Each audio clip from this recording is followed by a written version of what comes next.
Olá, Marília, boa noite. Oi, Leandro. Tudo bem? Tudo bem e você? Tudo jóia. Como é que tá o som?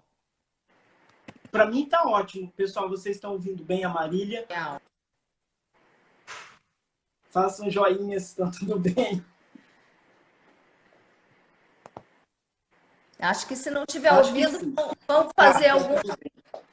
Isso, Tá beleza. ótimo. Pessoal, então recebam com muito carinho a doutora Marília Cunha Lignon. A Marília é professora da Unesp, campus de Registro.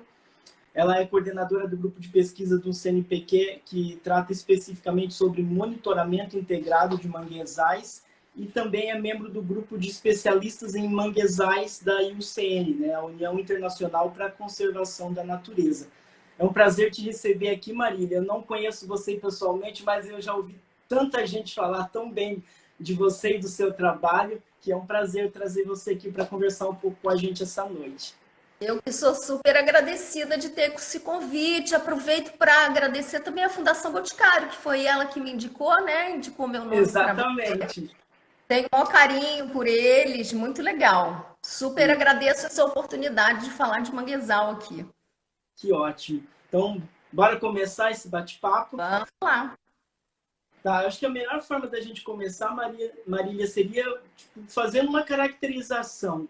Porque as pessoas, às vezes, já ouviram falar alguma coisa sobre manguezal, ou Ah, talvez a primeira vez que, quando ouve a palavra manguezal, pensa naquelas árvores com aquelas raízes e aquele ambiente, né? Então, como que a gente caracteriza um ecossistema manguezal? eu vou começar mostrando uma foto. Você me pediu Ótimo. algumas imagens, selecionei algumas, então eu vou mostrar primeiro a foto, depois eu começo a falar, a gente já entra no clima do manguezal. Vamos ver Excelente. se esse negócio vai funcionar. Ó. Tá ótimo.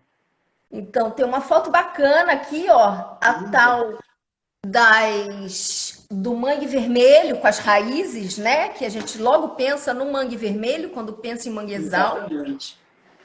E ali tinha um barco também, tinha um estuário, e eu vou falar de manguezal e vou falar de mangue. E aí a gente vai ver a diferença de mangue e manguezal. Ok. Manguezal é o ecossistema, é o todo. É a maré que sobe e desce 2 vezes por dia, é a lama, são as árvores. As árvores do mangue vermelho têm as raízes em forma de Uhum. candelabro de cabeça para baixo, né? Sim. As árvores de outras espécies, os outros mangues, né?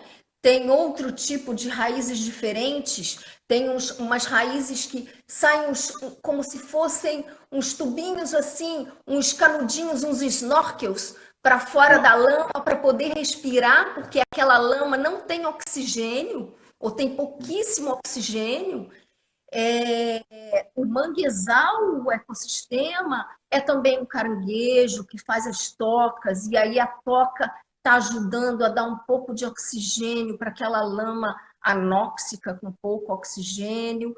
São as inúmeras aves que usam esse ecossistema, é o clima do ambiente, é o pescador que vai pegar a ostra ou que vai pescar. O manguezal é tudo isso. Extremamente diverso. Extremamente diverso e com muitas conexões. A gente vai falar de conexão daqui a pouco, né? Sim. E o mangue eu trouxe aqui para vocês, ó. Aqui a gente tem duas Olha, espécies. Tem duas espécies de mangue. Esse é o mangue vermelho. Tem essa folha mais... Ela é grossa, um verde bem escuro, alongada, assim. Ela é essa árvore que, quando desenvolvida, tem as tais das raízes que a gente viu na foto e que a gente sempre lembra, né? sim. E aqui tem um mangue branco com o pecíolo vermelho. O pecíolo é esse cabinho que segura a folha, sabe? Lindo. É uma outra espécie que coloniza o manguezal e é uma outra espécie de mangue. Então, o manguezal é o ecossistema com aquele complexo todo de interação de bicho, de clima, de lama, de temperatura, de maré. E o mangue são as folhas, as árvores, as Uhum. plantas típicas desse ambiente. E para estar nesse ambiente que tem um sobe e desce de maré 2 vezes por dia, tem que ter adaptação. Não é mole viver num lugar tão mole, né? Tão, uma lama tão difícil, né? Exato. Então, são essas plantas que têm as adaptações e conseguem se desenvolver, tá? Excelente. Esse é o manguezal, e o manguezal ele não ocorre em qualquer ambiente. Ele ocorre em áreas de transição entre a terra e o mar. É um ambiente abrigado sempre, então a gente não vai encontrar um manguezal numa praia com onda. A gente vai encontrar um manguezal em áreas estuarinas, em áreas abrigadas, protegidas. A gente vai encontrar um manguezal pensando no planeta. Eu separei os mapas, mas fiz um teste aqui, mapa não está legal de mostrar, não. Então, vamos imaginar aquelas áreas próximas à linha do Equador, são as áreas equatoriais. A gente tem a região tropical e a região subtropical.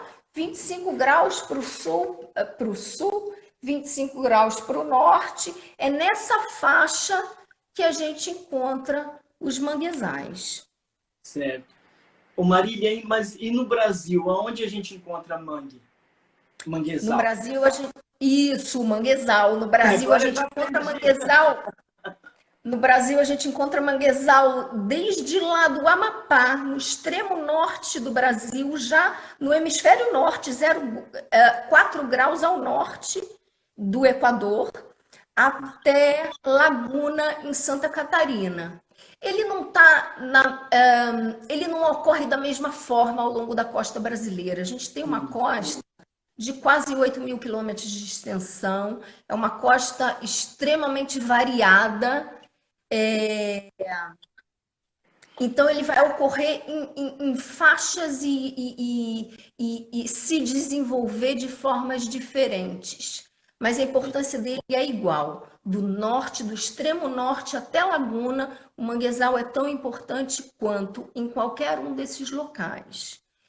Em termos de distribuição, são, pensando ainda no mundo, 118 países têm manguezal. O Brasil é o segundo país em maior extensão. O Brasil tem 12.000 quilômetros quadrados de manguezal. A maior extensão contígua de manguezal fica no Brasil. Vai do Amapá até a região do Maranhão. Aquilo lá é assim impressionante em termos de manguezal desenvolvido, são grandes amplitudes de maré, a maré sobe muito, a maré baixa muito. Ali na linha do Equador, né? É muito sol. A região próxima ao Amazonas, ali tem o Rio Amazonas, com muita água, muito sedimento, então tá tudo ali, receita boa para ter manguezal, sabe? Ambiente legal para ter Entendi. manguezal. Bacana. Pessoal, tem muita gente participando da nossa live pela primeira vez, tá? Então, para quem não conhece a dinâmica, a gente vai deixar pelo menos 10 minutos no final para a Marília responder perguntas, dúvidas de vocês, tá? Então, ao longo da live, vocês podem ir mandando as perguntas que no final a gente reserva um espaço especial para isso, tá? Aham. Marília, então, e diante de tanta diversidade, de uma imensidão de ecossistema como esse, provavelmente a importância, os serviços ecossistêmicos prestados pelo manguezal são bem São significativos. inúmeros. E aí, deixa eu só falar o que são os serviços ecossistêmicos, né? Claro. Serviços ecossistêmicos são aqueles benefícios que os ecossistemas, que esses ambientes prestam para a população humana. E aí eu já ouvi algumas pessoas me falando assim, nossa, mas é muita pretensão ficar pensando que os ambientes têm que ficar prestando serviços para o homem, para as mulheres, para as populações humanas. Eu já vejo ao contrário. Eu vejo que é muita dependência nossa em relação a esses benefícios que esses ecossistemas prestam para a gente, sabe? Então, o manguezal, esse título, né, do nosso encontro, da nossa conversa, são os guardiões das zonas costeiras. O manguezal está prestando inúmeros benefícios para a gente, sabe? Está prestando benefício de alimento, está prestando benefício de ser berçário de espécies de várias espécies marinhas e de água doce. Essas espécies, muitas delas são recursos pesqueiros, são alimento para a gente, é abrigo, é proteção, é alimento, é manutenção do clima. Em áreas onde tem o manguezal, a variação de clima ela é menor do que em áreas onde não tem manguezal. O manguezal ele presta serviços de sequestrar e armazenar carbono. Então, a gente está em momentos cada vez mais limite, mais complicados em termos de CO2 na atmosfera. O manguezal retém esse CO2 nos seus troncos e na lama também. O manguezal ele forma uma barreira, o mangue, né, a vegetação forma uma barreira e protege contra eventos extremos, contra tsunamis, por exemplo. Ele não impede que a onda do tsunami muito forte que aconteceu em Sri Lanka, Índia, Indonésia, são países onde tem muito desses eventos, né? As pessoas sabem da importância do manguezal como protetores, como guardiões da zona costeira, porque ele não vai impedir que a onda avance, mas ele retém aquela força daquela onda. Para-choque. Exatamente para-choque. E se a gente vai pensar nos ODS, os ODS são os Objetivos do Desenvolvimento Sustentável, criados pela ONU em 2015. A ONU estava propondo assim, a gente tem determinados objetivos que são os objetivos difíceis de serem alcançados. O objetivo 1 é erradicar a pobreza. O 2 é acabar com a fome. São coisas difíceis no planeta inteiro, até 2030. Mas se a gente toma conta dos nossos guardiões, se a gente toma conta do manguezal, ele continua prestando esses benefícios, continua fornecendo alimento para a gente, continua prestando essa ajuda dos eventos extremos. Que mais? É recreação, é beleza cênica, manguezal é bonito, né? O ambiente onde o manguezal se desenvolve é muito bonito, né? Marília, e se tem uma biodiversidade associada tão grande, consequentemente, tem muita pesca, muito alimento, como você comentou, e isso vai ter uma relação direta também com manutenção de atividades pesqueiras tradicionais. Exatamente. Então, por isso que eu gosto de mostrar essa primeira imagem, só mais uma vez. Porque aqui agora a gente faz essa visão olhando para o barco, sabe? E é um barco de pesca tradicional. E a gente pode ressaltar que diversas espécies muito diferentes usam manguezal em algum momento da sua vida, em algum momento do seu ciclo de vida. Então, é a ostra, tem uma ostra aqui. A ostra do mangue, ela vai se desenvolvendo, ó, o meu dedo cabe aqui, ó, tá vendo? Ela se fixa na raiz do mangue vermelho. A ostra de é a risófora? Isso, ou a brasiliana, né? É o mangue verdadeiro, é a ostra do mangue verdadeiro. Pegar a ostra precisa de um jeito, de determinados equipamentos. O robalo, ele, o filhotinho do robalo se cria no mangue. O robalo é um peixe super apreciado, né? Muito desejado em termos de pesca. O parati, o caranguejo, o... Deixa eu ver aqui. Eu botei aqui algumas. O camarão do estuário, a manjuba, o siri. Cada espécie é de um jeito. Cada espécie está usando o manguezal em algum momento e de algum jeito. Uns sobem na árvore, o outro faz a toca, o outro se fixa na raiz, o outro está entrando no mangue quando a maré está mais cheia. Então, é entender que se a gente tem um mangue saudável, um manguezal saudável, produzindo esse alimento todo, vai ter muito pescador e pescadora beneficiados, sabe? E com petrechos de pesca diferentes. Então, eles vão usar equipamentos para coletar aquele peixe, ostra, siri, camarão, caranguejo diferentes.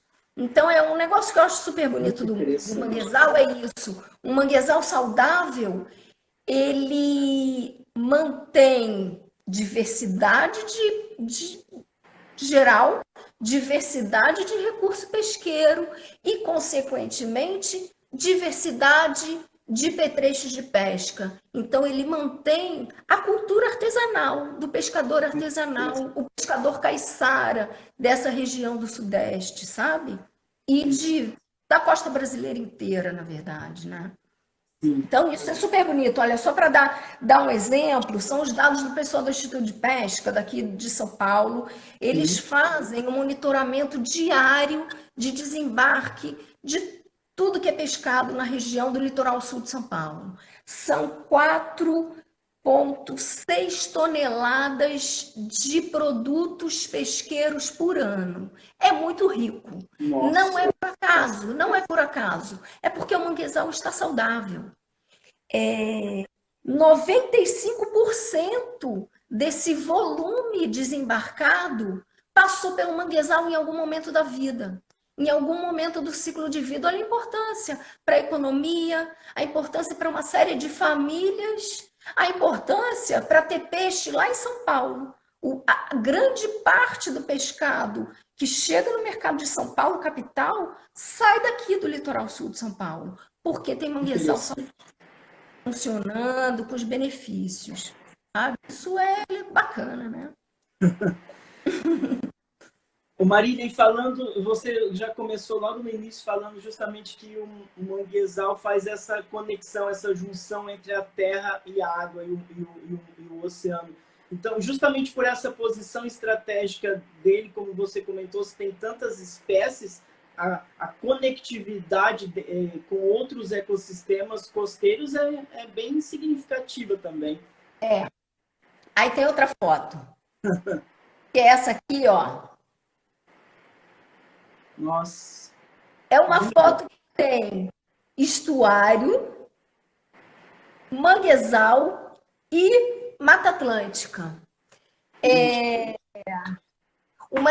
O manguezal está conectado com Mata Atlântica, e aí um exemplo é o guaxinim que sai da mata. O guaxinim é um mão pelado, é aquele que tem a máscarazinha, né? Ele sai da Mata Atlântica, sai da montanha, entra no manguezal com a maior destreza na hora de andar naquela lama e come o caranguejo. Um dos recursos de alimento do guaxinim é o caranguejo do mangue. E aí, algumas vezes, a gente vê as fezes do guaxinim, é tudo quebradinho, assim, da carapaça do caranguejo. É ele ali, né, que passou por ali. E a gente vê as pegadinhas dele também, tá? Conexão do manguezal com a Mata Atlântica, conexão do manguezal com o estuário, a cada vez que a maré sobe e dá uma lavada naquela lama e leva os nutrientes. Que nutrientes são esses? São as folhas da vegetação que ficam amarelas, morrem, normal, como toda planta, caiu na lama, o caranguejo vai lá e picota, leva para a toca, aquilo vai se decompondo, parte ele está se alimentando, não sei o quê, mas uma grande parte é alimento super pequenininho que vai ser lavado pela maré, lavando a lama e vai para o estuário. O manguezal está alimentando os peixes que estão no estuário. Não precisa entrar no manguezal para se beneficiar do alimento. Estou pensando isso na visão do peixe que está ali no estuário, né? E o manguezal tem uma conectividade enorme e linda com o oceano também. Mais uma foto. Você me pediu, eu fui separando, né? Porque a imagem é muito legal, assim. Essa aqui... Ai, olha só. Aqui é legal. Isso é um artigo. Tá dando para ver? Tá, mais ou menos? Sim. Tá? Tem duas figuras, duas imagens. Uma imagem de cima com manguezal e recife de coral. A imagem de baixo tem só recife de coral. Eu não sei se vocês conseguem enxergar que na imagem de cima tem mais peixe colorido e de tamanhos diferentes, espécies diferentes, do que na imagem de baixo. Do que na imagem de baixo. O manguezal está propiciando isso. Maior diversidade e conexão. E aí passa para outra mesmo. Conexão entre recifes de corais e manguezais. Aí passa para essa aqui. E é um exemplo. Aqui, Caravelas, isso é sul da Bahia. Essa área aqui é uma desembocadura de um rio. Tem muito manguezal importante aqui. Tem uma reserva extrativista de caçurubá. E esse escuro aqui é o iniciozinho do Parque Nacional de Abrolhos, que é uma riqueza. Abrolhos concentra o que a gente tem de mais importante em termos de recife de coral no Oceano Atlântico do Hemisfério Sul. E isso está no Brasil. E isso está no Brasil nessa área ali, próxima ao sul da Bahia, próxima ali a Caravelas, ao Cobaça. Não é por acaso que tem essa reserva extrativista. O manguezal está segurando, o manguezal saudável dessa região está segurando o sedimento. Mais um serviço ecossistêmico, mais um benefício do manguezal. A planta de mangue, as raízes dela seguram a lama. Segurando a lama, aquela água da região ali de Caravelas, no oceano, é clara, é limpa, é quente. Isso não por causa do manguezal, mas por causa da latitude. Sim. Isso é importantíssimo para ter o conjunto de recifes de corais que a gente tem em Abrolhos. Esses corais com carbonato de cálcio, os corais cérebro, que são especiais, só tem ali, né? Riqueza pura ali, né? Total. Então, para a gente continuar tendo essa riqueza, e riqueza de recife de coral é biodiversidade também, né? É muita diversidade marinha. A gente precisa do manguezal ali no sul da Bahia saudável, segurando aquela lama, para a gente continuar com água transparente, porque o recife de coral é extremamente frágil, precisa da água transparente, aquela coisa toda, limpa, sem poluição, papapá. Um exemplo de conexão de uma espécie de peixe, isso é pesquisa do Rodrigo Leão de Moura,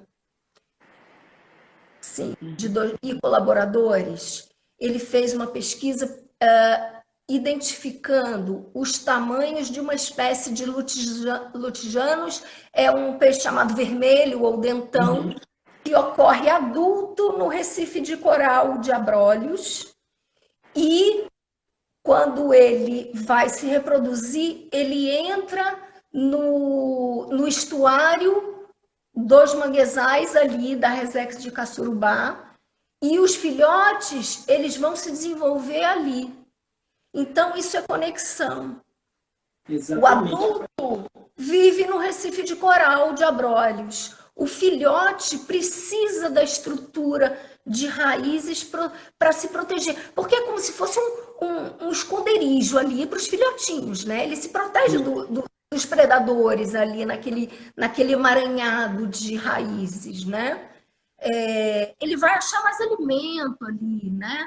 Então, essa conexão é super importante, né? É essencial que a gente continue mantendo manguezais saudáveis para ter também recifes de corais saudáveis, né?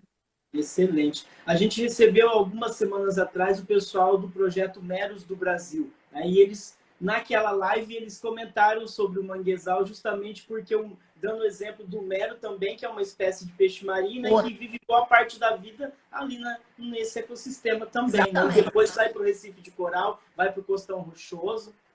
Isso. E o mero a pesca é proibidíssima. Exatamente. Não se pesca mero.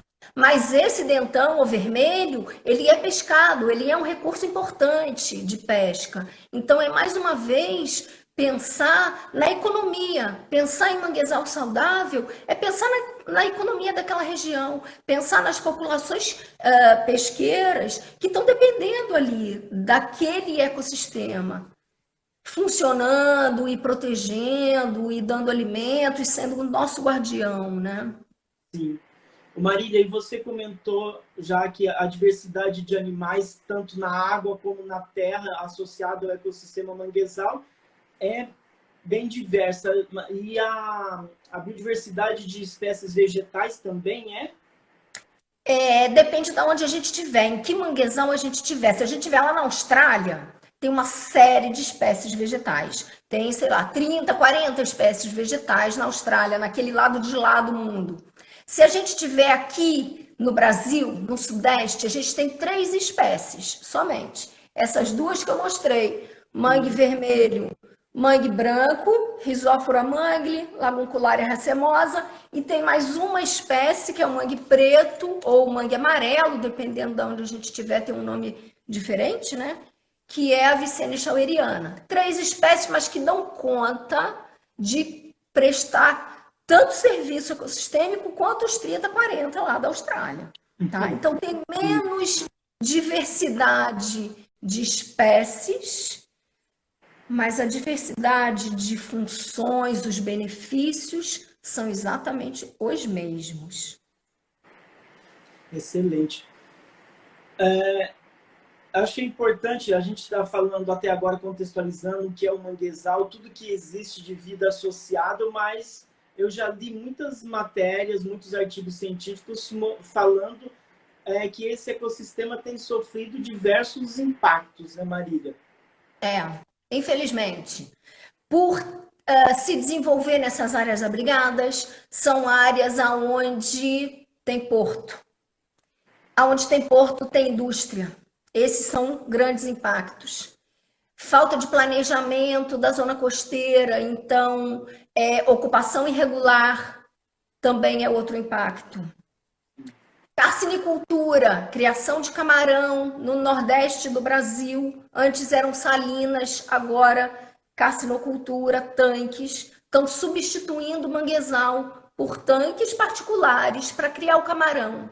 Um camarão que é exótico. É outro impacto. Espécie exótica em ambiente de manguezal também não é bom. Agrotóxico, porque como está tudo interligado, aonde tem manguezal está ali entre a terra e o mar, a terra está trazendo dos rios, tem sempre essa área que eu falei, estuarina, é uma área que tem a mistura da água do oceano, bem salgada, com a água do rio, nada salgada. Então, é uma água de salinidade intermediária. Essa água dos rios está trazendo água doce, que é bom, mas está trazendo os poluentes de todo o percurso. E se esse percurso que o rio faz tem monocultura, com agrotóxico, com muito nitrogênio, fósforo, tudo isso entra no estuário. Isso não é bom, né? Isso é impacto também. Esses são os impactos antrópicos. Mas tem impacto natural também, né? Pois é, isso me chamou bastante atenção quando estava lendo sobre esse material. Muitas pessoas nem imaginam que tem impacto natural sobre o ecossistema. Tem impacto natural, mais uma foto, ó.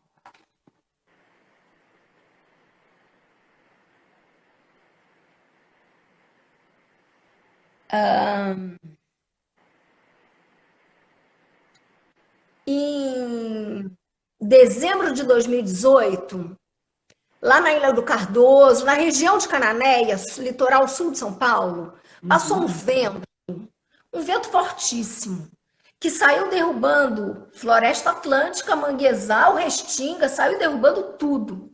Derrubou muito mangue. Tá aqui, ó, as árvores estão caídas. Esse foi um impacto extremamente intenso, mas foi pontual.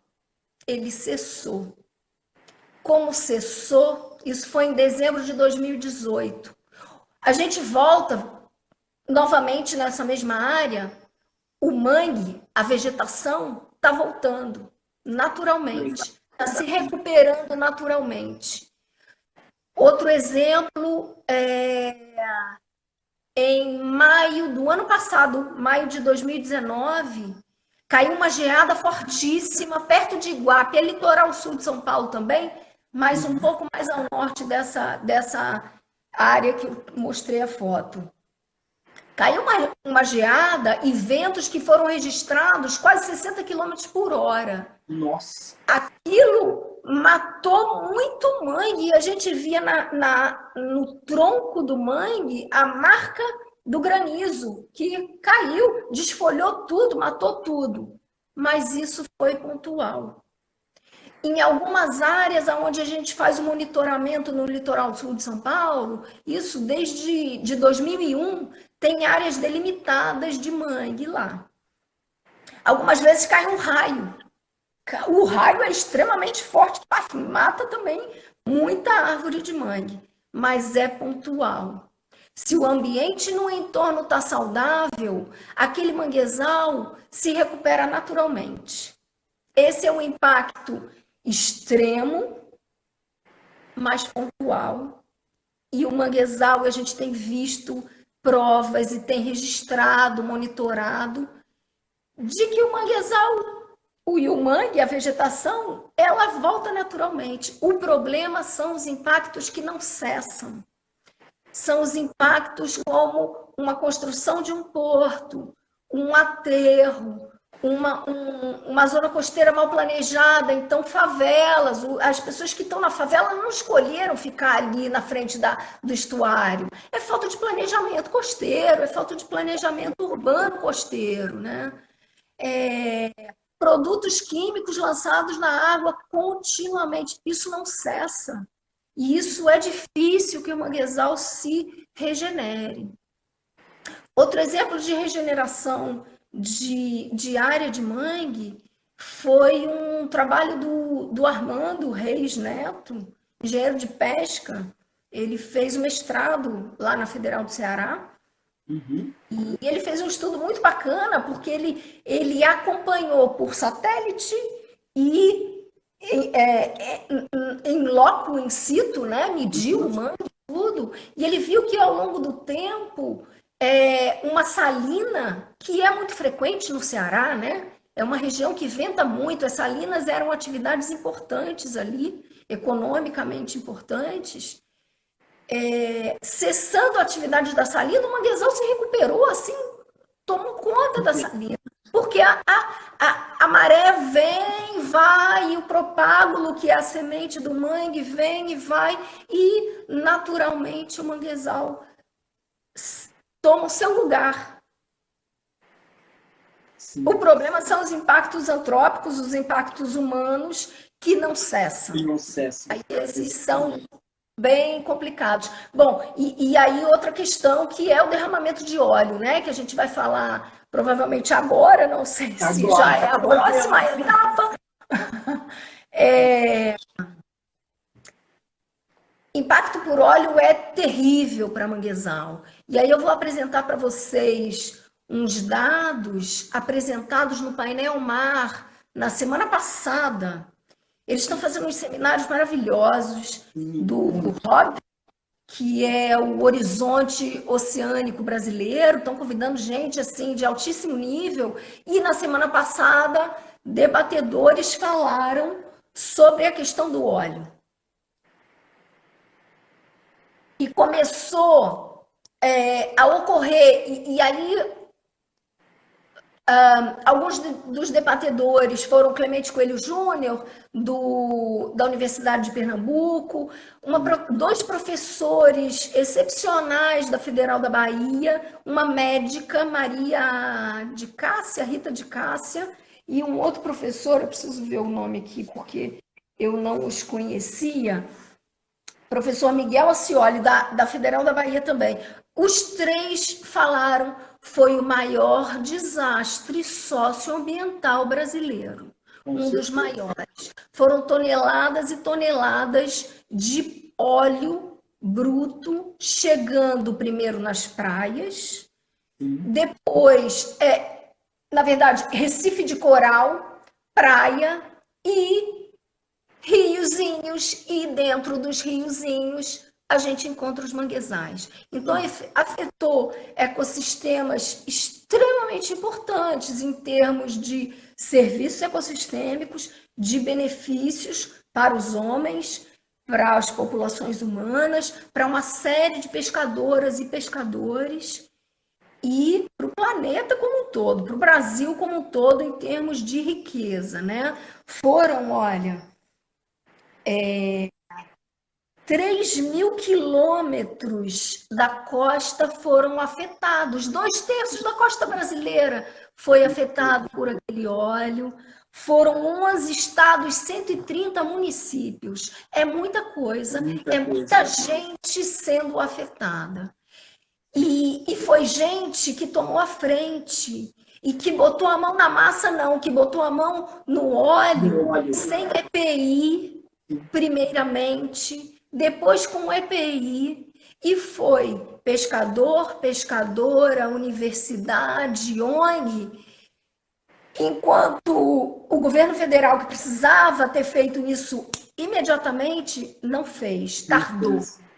Não.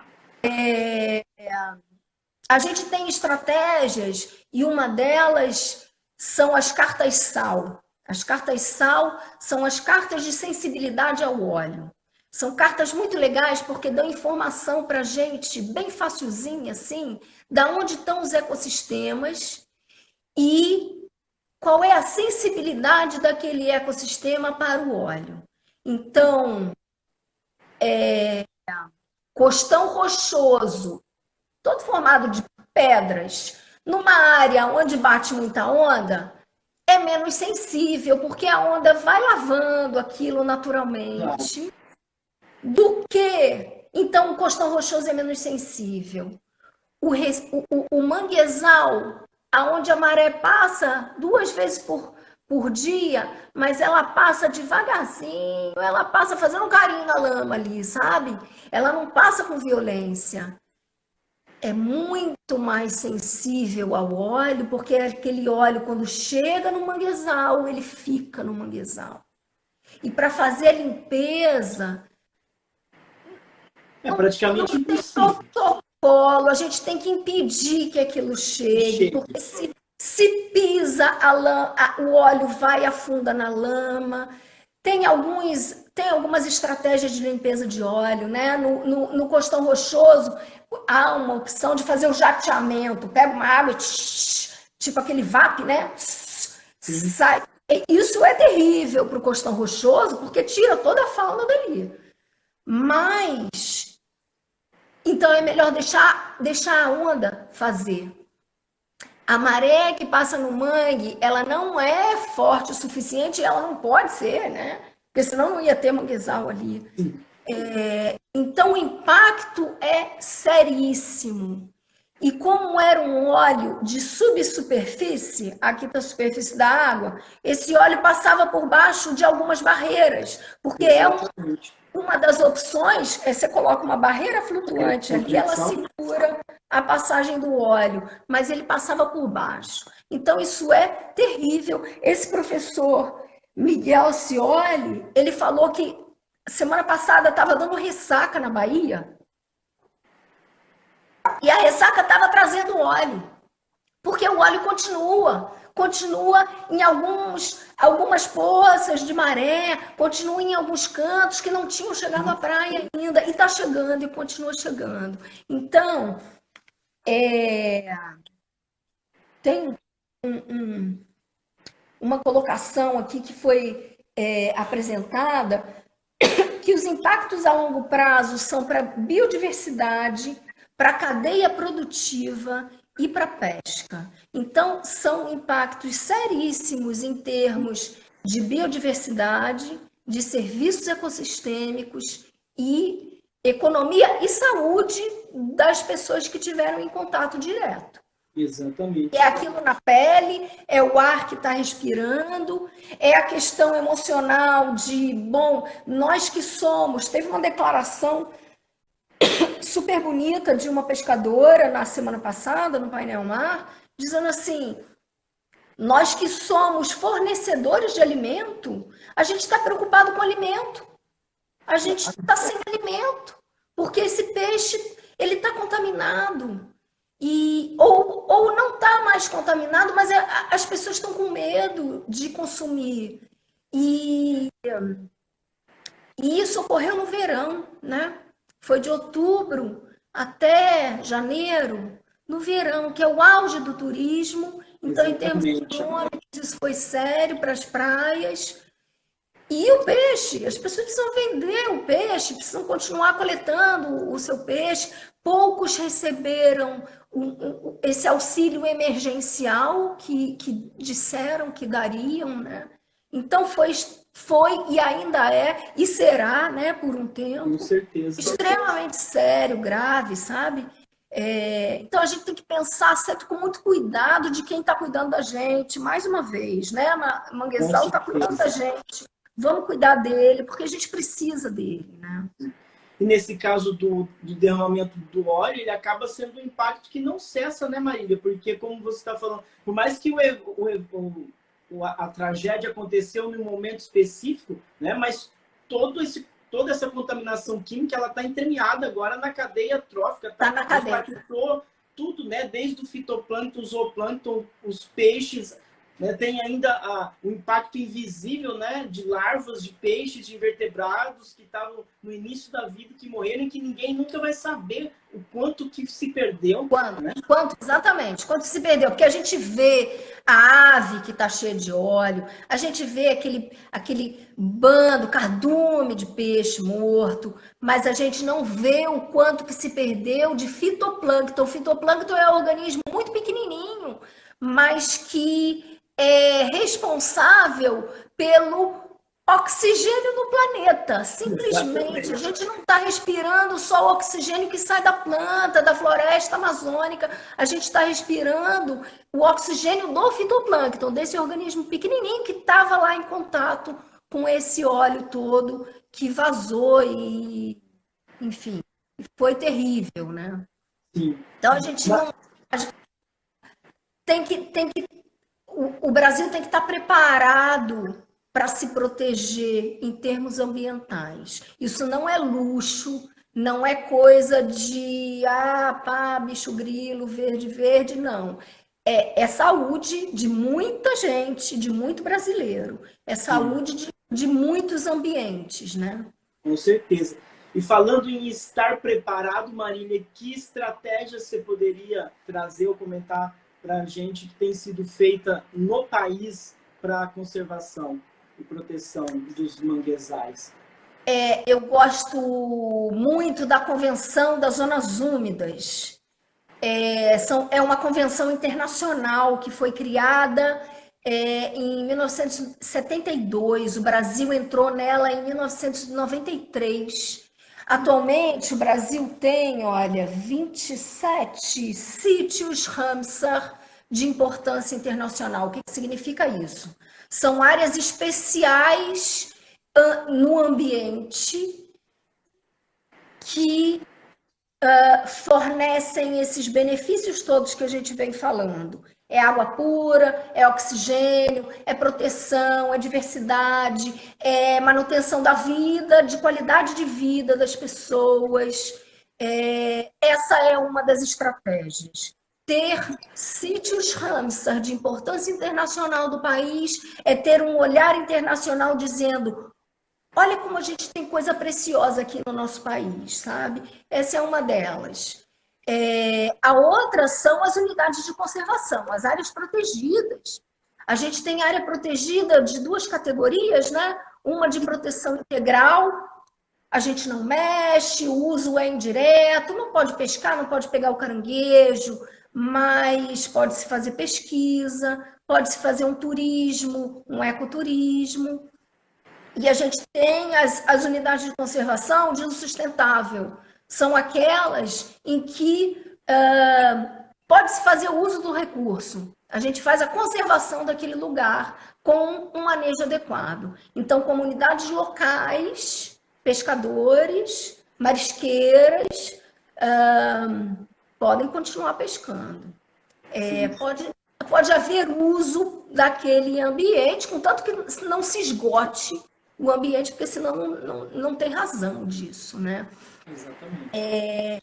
E a parceria de pesquisa com gestão dessas áreas protegidas, né? Dessas unidades de conservação, com os próprios usuários, os pescadores, é muito legal. A gente consegue avançar em termos de colaborar para a proteção daqueles locais, dessas áreas tão importantes, de uma forma que todo mundo cresce. E essa eu acho que é uma grande estratégia de, vamos andar junto, porque a pesquisa pode ajudar muito na gestão de unidade de conservação. O gestor chamando a pesquisa, ele se beneficia fazendo melhor a sua gestão. A gente está fazendo agora um monitoramento participativo das ostras na reserva extrativista da Ilha do Tumba. Isso com o pessoal da Fundação Florestal de São Paulo. E Natália Peralta é gestora dessa unidade de conservação. E os beneficiários dessa área, não é qualquer um que pode entrar e pescar e pegar ostra. Há beneficiários. Esses beneficiários são o pessoal, os pescadores tradicionais, os locais, que moram na Ilha do Cardoso, no Marujá, e o pessoal que mora no continente, no Ariri. A gente está fazendo uma pesquisa muito bacana de monitorar como é que está a população das ostras no verão, no inverno, com a colaboração dos pescadores, com a colaboração da gestão da unidade de conservação, da Fundação Florestal. Isso foi uma demanda dos pescadores para a gente, universidade, para a gente, Unesp. Bom, o Unesp está aqui no litoral sul de São Paulo, a gente precisa ter essa determinada informação. Opa, vamos lá, sabe? E isso é uma estratégia que funciona, que é muito legal. A gente precisa fazer mais, sabe? Acho que gestor pode e deve chegar mais perto da universidade, e a universidade pode e deve chegar mais perto dos gestores e dos pescadores. Uma outra forma é participando dos conselhos dessas unidades de conservação. Quem participa desses conselhos são os gestores das unidades, pesquisadores, prefeitura, pescador, ONGs, uma série de atores ali, né? Nossa. E educação, enfim, a gente precisa sensibilizar as pessoas, a gente precisa mostrar o quanto o manguezal é bonito, é bacana e é importante. E aí eu fiquei pensando no pessoal que está lá em São Paulo, nesse feriadão em casa, porque não estão de férias, não é para viajar, não é para ir para o litoral, nem para o interior, é para estar lá, cada um na sua casa. Muita gente pode falar, pô, mas eu não tenho contato nenhum, não tenho ligação nenhuma com o manguezal e nunca terei, talvez. Pode ter. Pode ter comendo ostra, caranguejo, pô, mas isso aí no mercado de São Paulo não vai achar, ou é muito mais difícil, né? Compra um robalo. Compra um robalo, faz uma receita bacana de robalo, que é uma delícia de peixe. E quando você estiver comendo, saboreando aquele robalo, você pensa assim: opa, esse peixe ele só está aqui porque ele passou no mangue, se criou no mangue, se alimentou no mangue, no manguezal, Exatamente. e está agora aqui na minha mesa, sabe? Então, pessoas lá em Brasília podem ter essa conexão, né? Podem ter essa experiência, né? Com certeza. Essa é mais uma estratégia. Vamos pegar o pessoal pela boca, porque o manguezal tem muito alimento, sabe? Sim, sim. É Então, uma acho que, excelente estratégia. né? Sim. Acho que é por aí.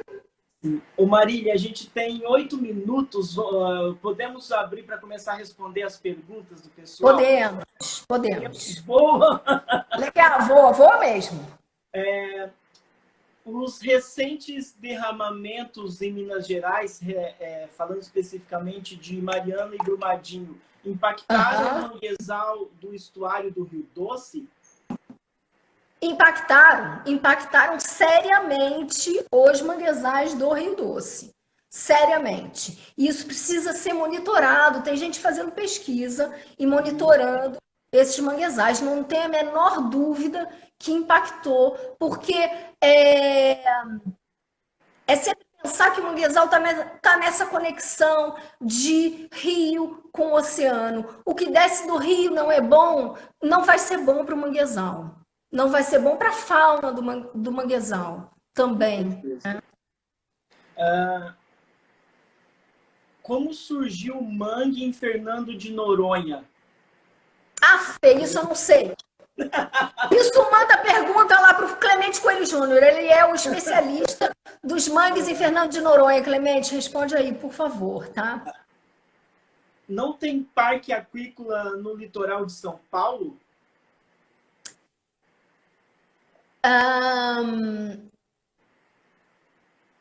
Tem criação muito em Santa Catarina, tem alguma coisa no litoral sul indo para Peruíbe, mas não tem nada muito grande e não deveria ter, porque a gente já tem os fornecedores de alimento que são os manguezais, sabe? O que existe de aquicultura no estado de São Paulo é muito mais interior do que na região litorânea.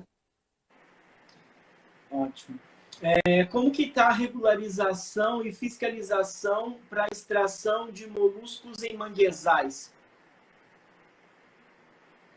A ostra é um produto importante, ela tem o seu período de defeso, o período do defeso é o período de reprodução da espécie.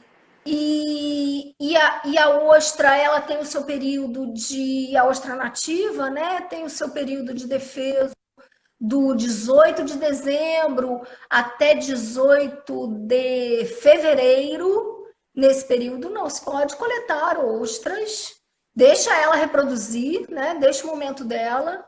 E, enfim, depois disso se coleta ostras. Eu conheço a ostra, que é o que eu estou trabalhando mais, mas existem vários outros moluscos que usam o ambiente de manguezal. Tem turu nos manguezais do estado de São Paulo? Eu nem sei o que é turu. Tem.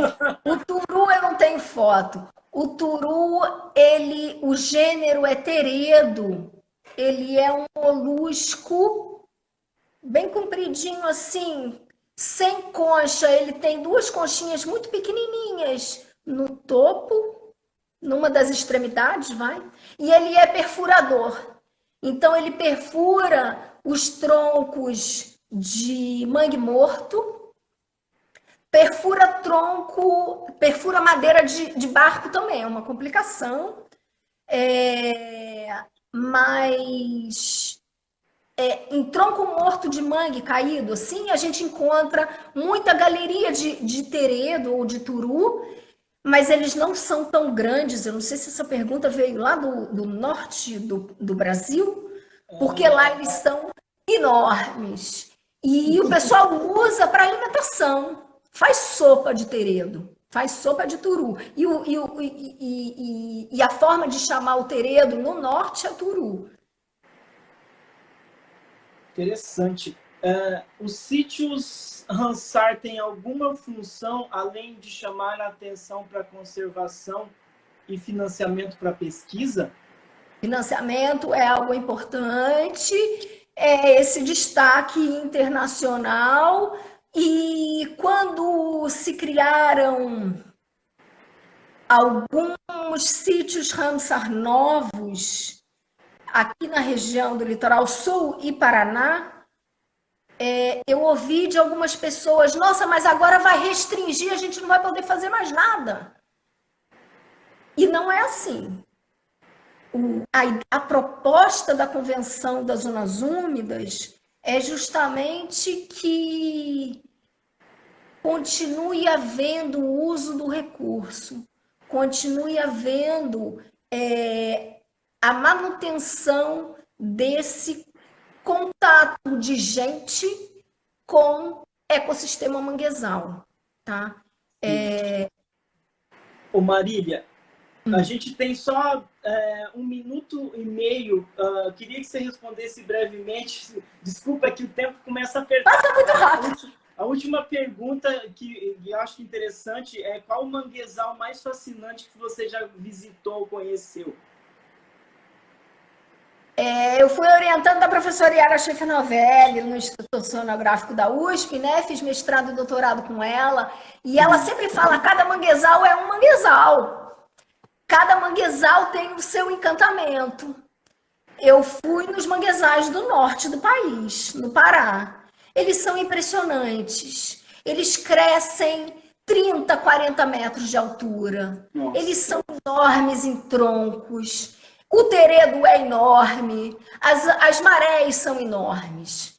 Mas eu trabalho desde 1999 no litoral sul de São Paulo. E são lugares, 25 graus de latitude sul. É um lugar encantador. Essas fotos que eu mostrei são de lá, sabe? Então é difícil não se apaixonar por um lugar desse. Ô Marília, vamos deixar esses minutinhos finais não sei se você quer falar especificamente sobre algum projeto de pesquisa ou que vocês estão desenvolvendo aí, os apoiadores das pesquisas de vocês. Sim. Atualmente, agora, a gente está com um projeto de pesquisa em andamento que chama Cílios do Lagamar. Monitoramento da vegetação típica e monitoramento da vegetação nativa e invasora no litoral sul de São Paulo. Essa é uma pesquisa financiada pela FEHIDRO, que é o Fundo Estadual de Recursos Hídricos, aqui em São Paulo. Mas a gente já teve o Boticário, a Fundação Grupo Boticário, financiando a gente durante 4 anos. Foi incrível o financiamento deles. É incrível. A gente tem... Isso, é maravilhoso. Foi muito bacana, porque foi uma mudança de forma de fazer pesquisa. Foi a minha vida como pesquisador. Com a vida, exato, é isso, né? E já falei isso para eles, e era um edital muito especial, porque a gente... Era um edital Bioeclima Lagamar. O Lagamar é essa área do litoral sul de São Paulo e o litoral do Paraná. E pessoas geniais receberam financiamento desse edital. E eles, durante 4 anos, faziam reuniões anuais com os coordenadores de cada um dos projetos. Então, foi uma forma de entrar em contato com pesquisadores, nós aqui de São Paulo com o Paraná e vice-versa, de discutir pesquisa, conservação, mas gestão, propostas de gestão desse trecho da zona costeira. Foi assim, foi muito bacana. Foi um momento que eu comecei a me aproximar muito mais das unidades de conservação e da gestão como um todo, tanto que agora todo projeto que a gente propõe tem um dos itens vamos dar subsídios para a gestão das unidades de conservação daquelas áreas, tá? Então, é claro que o trabalho de pesquisa vai para o paper internacional, mas há prioridade de passar informação para o gestor da unidade de conservação, de conversar com o pescador e agora, mais ainda, de saber o que eles estão precisando para a gente trabalhar juntos, sabe? Então, isso é muito bacana e começou com o financiamento da Fundação Boticário, sabe? Tudo começou lá. Mas a gente já teve FAPESP também, mestrado, doutorado, pós-doc, enfim, CNPq também, edital universal.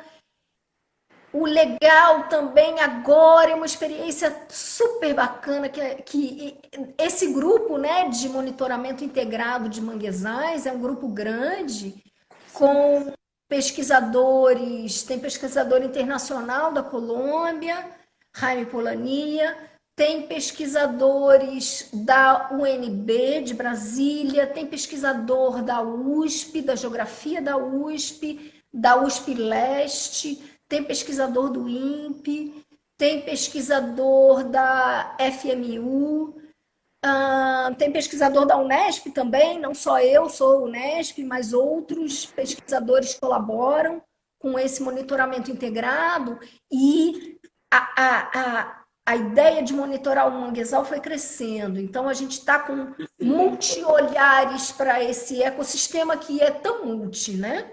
Então, tem um grupo que trabalha lá de cima usando satélite, monitorando o manguezal com satélite. Tem um grupo que monitora a fauna do mangue. Tem um grupo que monitora a vegetação. E aí, um grupo que monitora... É complexo, né? O clima, que é o pessoal da geografia da USP. Então, tem uma baita de uma estação meteorológica dentro do manguezal ali. Vai com...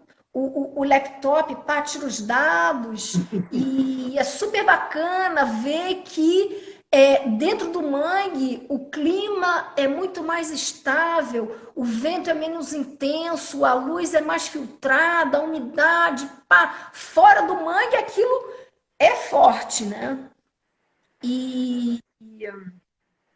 Então, isso é legal, mas então é pesquisa de alto nível, com muita gente diferente, mas agora a gente está com a experiência também de estar com financiamento do PIBIC, que é CNPq, ensino médio. Então, a gente está indo na escola, uma escola lá em Cananéia, Escola Estadual Geni Cunha, e eu oriento 2 alunos do 3º ano do ensino médio. Isso é muito legal, porque ciência é legal, né? E o passar essa felicidade de fazer ciência, esse bacana de fazer ciência, para quem está na escola, no ensino médio, isso é muito bacana.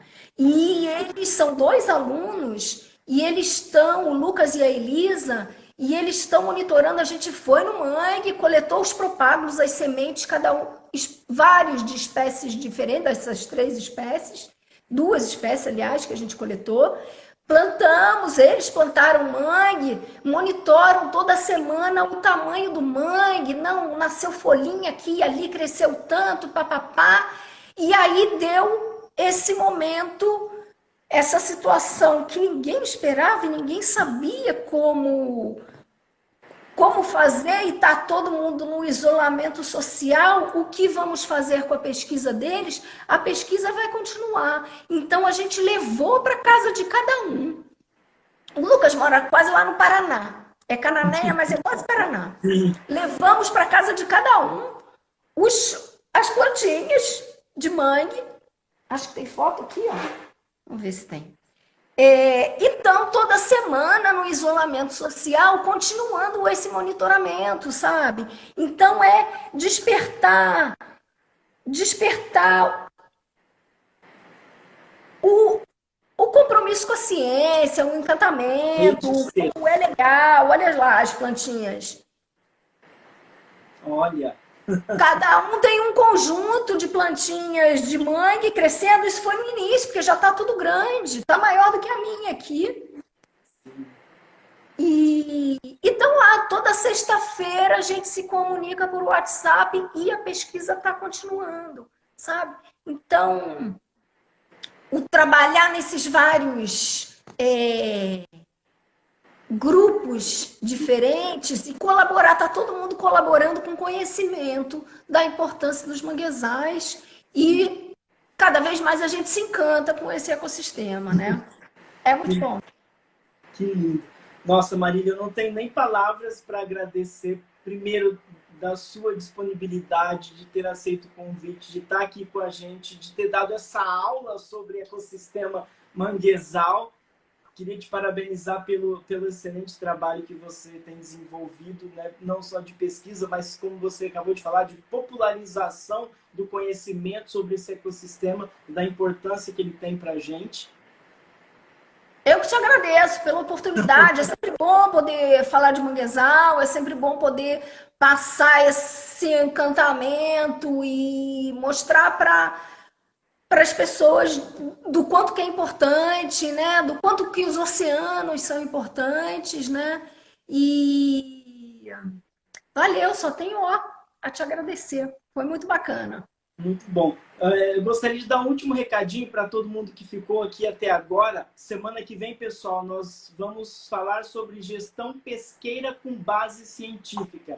E a gente vai receber o pessoal da Oceana. A Oceana é uma organização não governamental internacional que já tem quase 20 anos e que tem escritórios e unidades em vários países, e um deles é o Brasil. Então, a gente vai tratar sobre assuntos muito interessantes relacionado para conhecer como que está o recurso pesqueiro marinho no Brasil, né? Quais são as principais ameaças aos recursos pesqueiros no Brasil. A gente vai falar um pouco sobre como se avalia tamanho de um estoque e capacidade de reposição da espécie para determinar tamanho de captura, se ela está entrando em extinção ou não, e ver um pouco do trabalho da Oceana para as espécies brasileiras. Então, não perca. Sim, toda quinta-feira, às 20 horas, estamos aqui. Marília, mais uma vez, obrigado. Boa noite. E, boa noite a todos. Fiquem em casa e até semana que vem. Joia. Valeu. Tchau, tchau. Tchau, tchau.